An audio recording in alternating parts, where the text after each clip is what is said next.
믿음이 연약한 자를 너희가 받되 그의 의견을 비판하지 말라. 어떤 사람은 모든 것을 먹을 만한 믿음이 있고 믿음이 연약한 자는 채소만 먹느니라. 먹는 자는 먹지 않는 자를 업신여기지 말고 먹지 않는 자는 먹는 자를 비판하지 말라.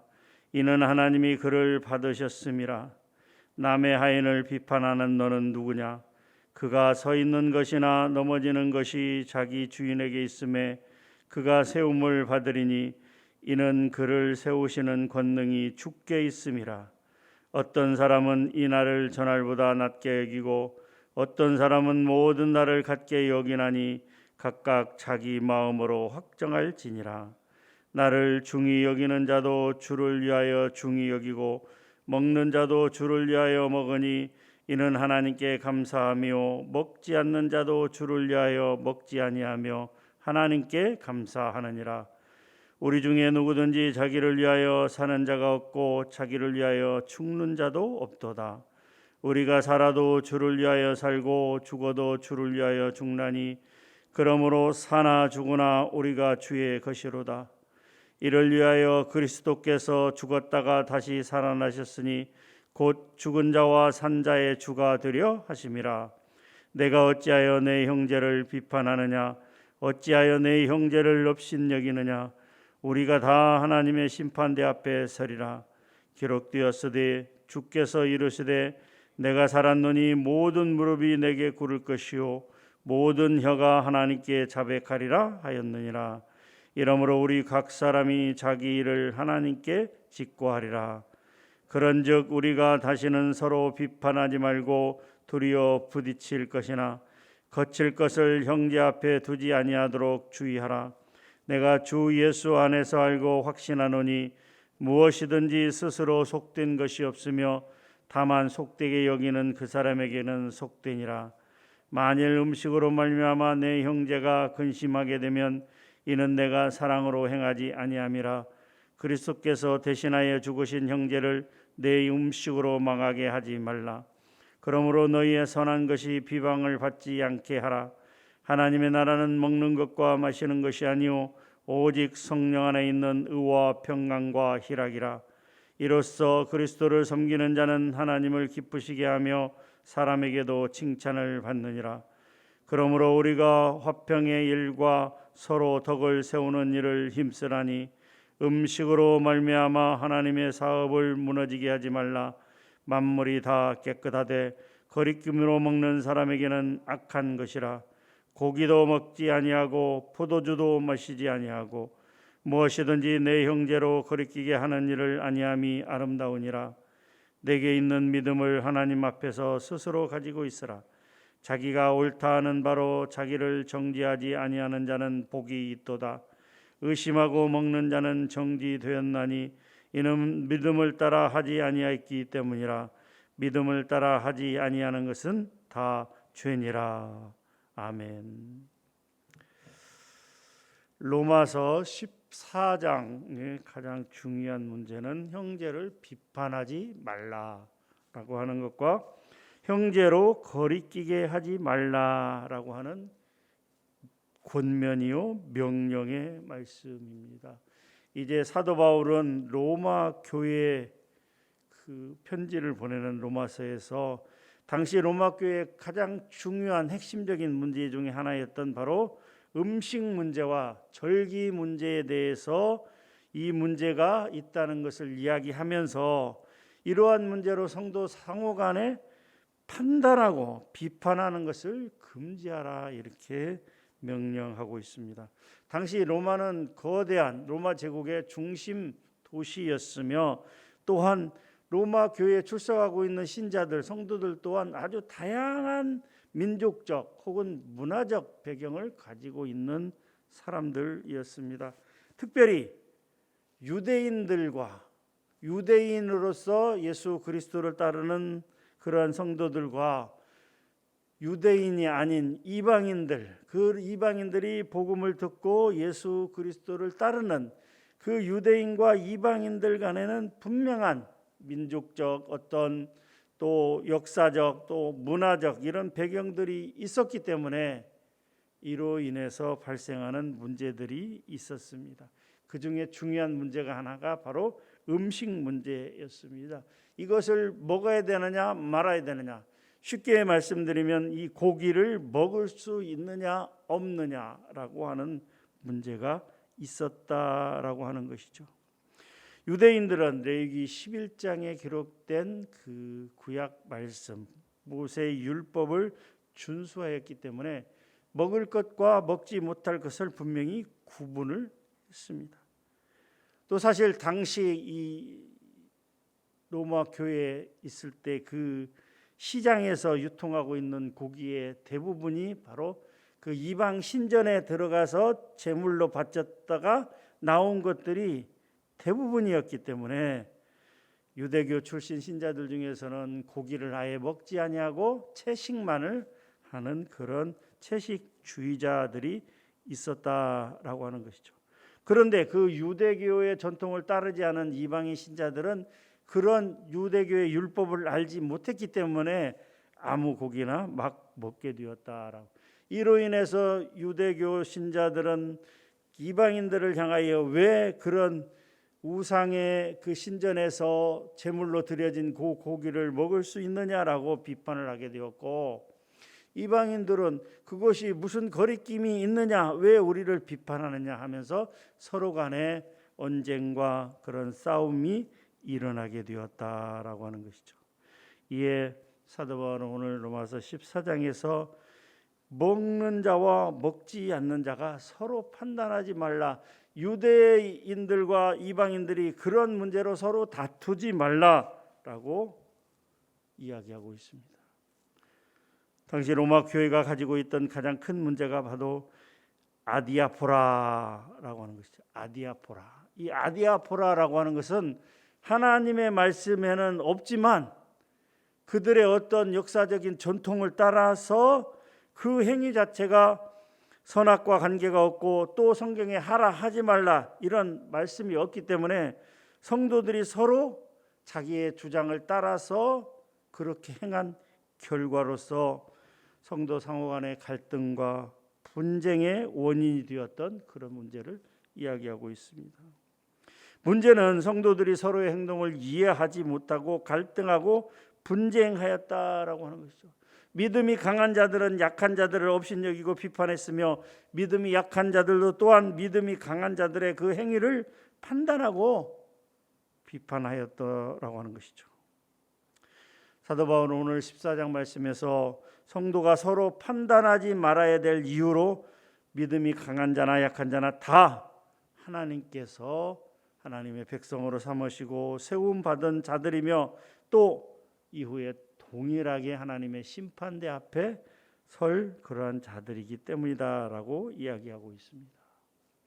이어서 14장 13절에서 23절은 형제로 거리끼게 하지 말라라고 하는 것이죠. 무슨 말씀이냐 하면 믿음이 강한 자들에게 사람은 무엇을 다 먹고 마실 수 있는 권한이 있으나 만약에 자기가 이 믿음이 강한 자가 먹는 것이 믿음이 약한 자에게 부담이 되고 어려움이 되고 혹은 시험에 들게 하는 문제가 발생할 경우에는 덕을 위해서 먹지 말라라고 이렇게 이야기하고 있는 것입니다. 성도로서 하나님의 백성으로서 같이 신앙생활하는 교회의 신자로서 내가 이러한 행위를 했을 때, 내가 이것을 먹었을 때, 내가 이러한 것들을 행하였을 때 나의 그런 행위로 말미암아 믿음이 연약한 사람들, 새로 이렇게 예수님을 믿는 사람들, 초신자들이나 이런 사람들에게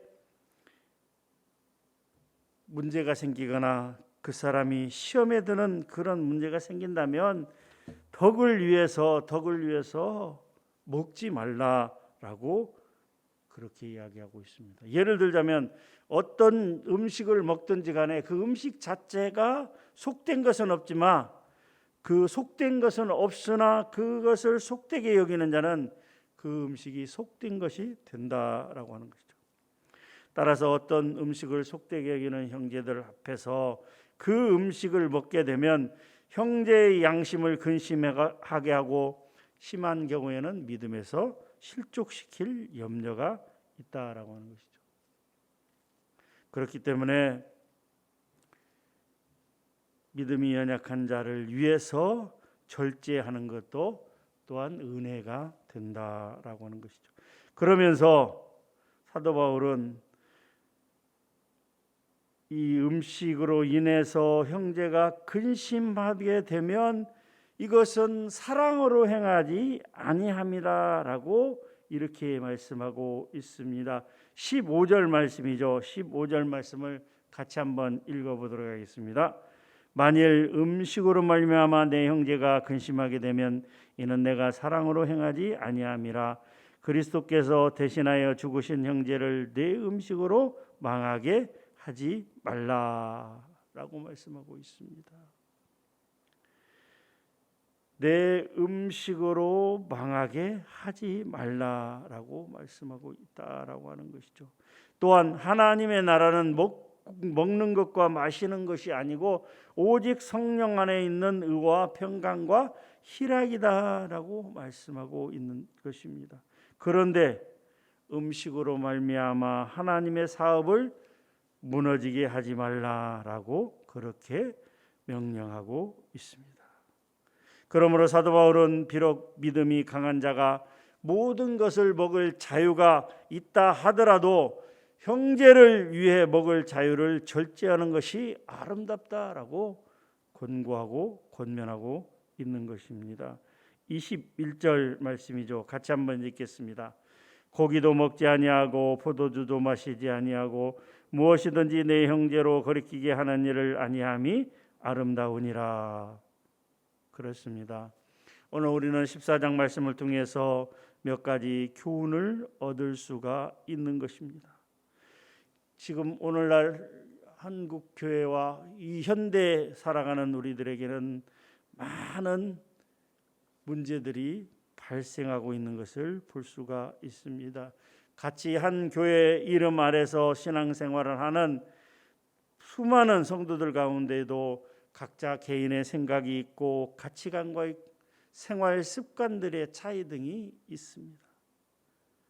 그러나 이러한 각자 개인의 생각과 가치관과 생활의 차이가, 생활 습관의 차이가 말씀에 어긋나지 아니하고 교회 생활에, 교회 공동체 생활에 잘못된 것이 아니라면 성도들은 다른 성도들의 그런 문제들을 이해하고 사랑하고 넘어가야 된다라고 하는 것이죠.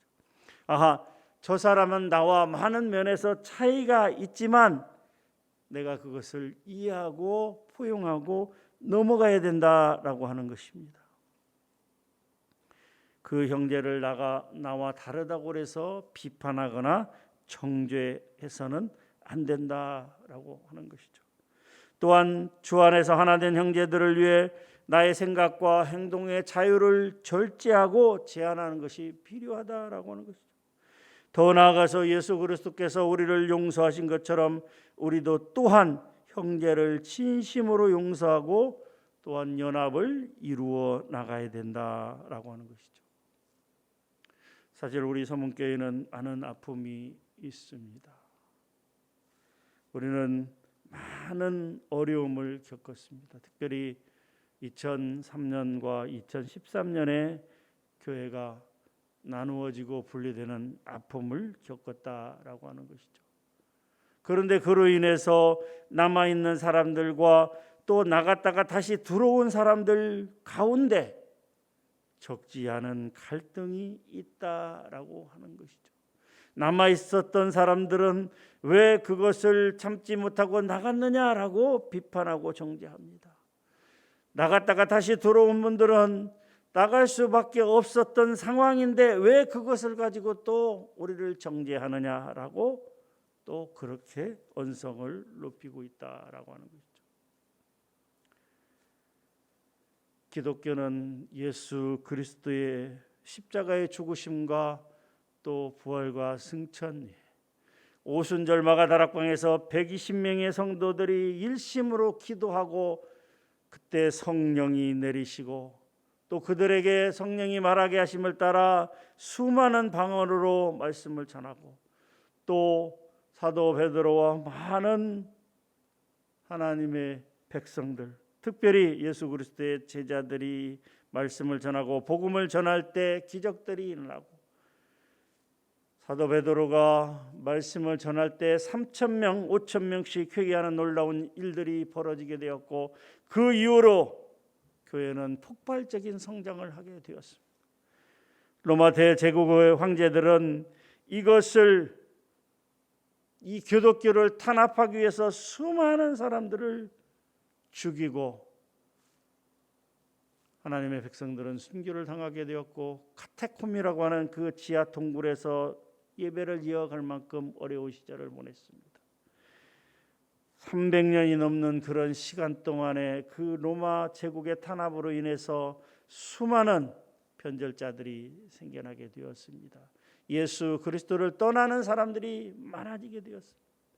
그러나 313년 밀란 칙령으로 인해서 콘스탄틴 대제가 기독교를 공인할 때까지, 그때까지 수많은 순교자들이 있었지만 그에 못지않게 또한 예수 그리스도를 부인하고 자기의 살 길을 찾아 떠난 그런 신자들이 많이 있었습니다. 313년 기독교가 공인되고 다시 그대로 교회로 돌아오고자 할 때에, 예수님을 떠났던 사람들이 교회로 돌아오고자 할 때, 그렇게 수백 년의 시간 동안 목숨을 아끼지 아니하고 신앙을 지켰던 그 남아있는 사람들과 나갔다가 다시 들어오는 사람들 가운데 수많은 갈등이 있었던 것을 알 수가 있습니다.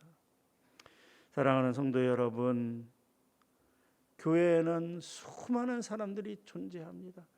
서로 각기 다른 환경에서, 서로 다른 생활 습관 가운데서, 또 서로 다른 그 모든 것 가운데서 오늘 이야기하고 있는 먹는 것, 이런 작은 사소한 것 하나까지라도 우리는 서로가 분명히 다르다는 것을 인정해야 됩니다. 그렇기 때문에 먹는 것인가 먹지 않아야 되는 것인가를 놓고 서로가 갈등하고 비판하고 정죄하고 그렇게 할 필요는 없다라고 하는 것이죠. 먹는 것과 먹지 않는 것이 중요한 것이 아니고, 하나님의 나라는 먹는 것과 마시는 것이 아니고 오직 성령 안에 있는 의와 평강과 희락이다라고 하는 것이죠. 그렇기 때문에 무엇이 중요한 것인가? 바로 서로가 화합하는 모습이 필요하다라고 하는 것이죠. 먹는 사람을 비판할 필요도 없습니다. 나간 사람을 원망할 필요도 없습니다. 다시 돌아왔다고 해서 정죄하고 비판할 필요도 없습니다. 남아있는 사람은 남아있는 상황이 있었고, 나갔다 다시 온 사람은 그러한 상황이 있었다라는 것을 서로 인정을 해야 되는 것입니다. 유대교에서 그리스도교로 개종한 사람들은, 그 유대인들은 그 모세의 율법을 지켜야 되었기에 먹지 말아야 됐다라는 것입니다. 그런데 이방인들은 모세의 율법을 모르기 때문에 먹어도 되는 것입니다. 먹는가 먹지 않아야 되는가, 그것이 중요한 것이 아니다라고 하는 것이죠. 사랑하는 성도 여러분, 사도 바울이 로마서 14장에서 권면한 그러한 이 말씀들을 우리는 잘 기억하고 마음에 새겨야 되는 것입니다. 그렇게 서로를 인정하고 또 형제로 거리끼는 일이 있을 경우에는 내가 덕을 세우기 위하여 서로 화합을 위해서 절제하고, 또 그렇게 하지 않는 것, 이러한 것들이 교회에 잘 적용될 때 그 교회는 성령 안에서 의와 평강과 희락을 누리게 될 것이며 성도들 간에 사랑이 더욱 넘치게 될 것입니다. 하나님이 원하시는 진정한 교회의 모습이 바로 이런 모습이 아닐까 생각을 해보게 됩니다. 우리 교회가 그런 교회가 되기를, 그러한 사랑으로 가득 찬 성도들이 되기를, 서로가 서로를 위하며 서로가 서로를 사랑하며 덕을 세워나가는 그런 교회가 되기를 주님의 이름으로 축원합니다. 하나님 감사합니다. 오늘 이 주일 새벽에 나와서 로마서 14장 말씀을 같이 읽고 또 그 의미를 생각하며 나누었습니다. 그렇습니다. 형제를 비판하지 않게 하옵소서. 형제로 거리끼는 일이 있다면 덕을 세우기 위해서 내 자신이 그 자유를 잠시 절제하는 은혜가 있기를 원합니다.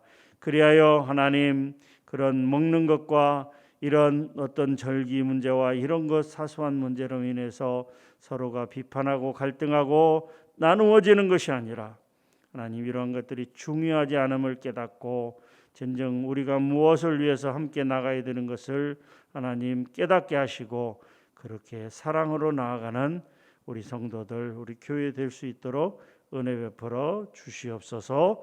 감사합니다. 예수님의 이름으로 기도하옵나이다. 아멘.